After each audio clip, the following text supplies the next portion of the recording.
நேயர்கள் அனைவருக்கும் அஸ்ஸலாமு அலைக்கும் வரஹ்மத்துல்லாஹி வபரகாத்துஹு.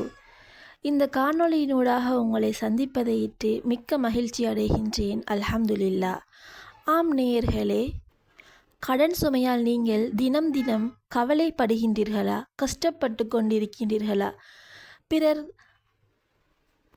நீங்கள் வாங்கிய கடனை ஏன் திருப்பித் தர முடியவில்லை என கேட்கும் பொழுதோ வெட்கப்பட்டு தலை குனிகின்றீர்களா? இதோ உங்களுக்காக ஒரு துவாவை நான் கற்றுத்தரப் போகின்றேன்.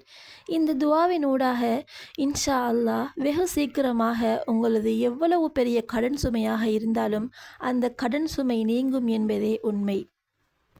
எனவேதான் அல்லாஹு தாலா கூறுகின்றான், ஓமா தஃபாலு மின் ஹைரின் ஃபஇன்னல்லாஹ பிஹி அலீம். நல்லவற்றிலிருந்து எதை நீங்கள் செய்தாலும் நிச்சயமாக அல்லாஹ் அதனை நன்கறிந்தவனாக இருக்கின்றான். எனவேதான் அன்பார்ந்த நேயர்களே, நாம் வாங்குகின்ற ₹1 கடனாக இருந்தாலும் எம்மை படைத்த இறைவன் எம்மை கண்காணித்து கொண்டிருக்கின்றான் என்பதே உண்மை. எனவேதான் இந்த துவாவை நீங்கள் ஒவ்வொரு காலையிலும் மாலையிலும் ஓதுவதனூடாக உங்கள் கடன் சுமையை நீங்கள் நீக்கிக் கொள்ள முடியும். நபி ஸல்லல்லாஹு அலைஹி வஸல்லம் அவர்கள் அந்த துவாவை எமக்கு பின்வருமாறு கற்றுத் தந்திருக்கின்றார்கள்.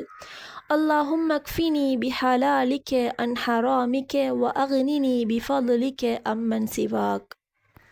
அல்லாஹ்வே, நீ ஆகுமாக்கியதை கொண்டு நீ தடுத்தவற்றை விட்டு என்னை பாதுகாத்துக்கொள்.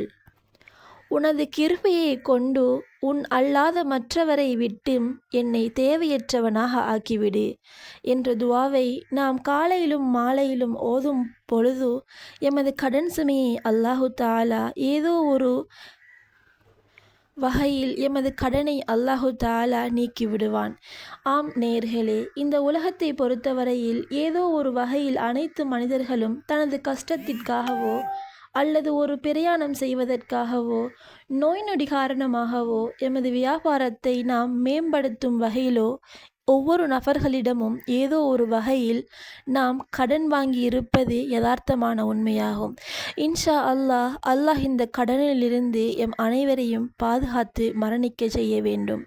இந்த உலகத்தை விட்டு எமது உயிர் பிரிவதற்கு முன்னர் நாம் ஒரு மனிதனிடம் கை நீட்டி வாங்கிய கடனை திருப்பி கொடுப்பதன் மூலமாகவே எமது ஆத்மா பூர்த்தி அடைகின்றது. எனவேதான் அன்பார்ந்த நேயர்களே, அல்லாஹு தாலா உங்களையும் என்னையும் இவ்வுலகில் கடன் சுமையை விட்டும் பாதுகாக்க வேண்டும்.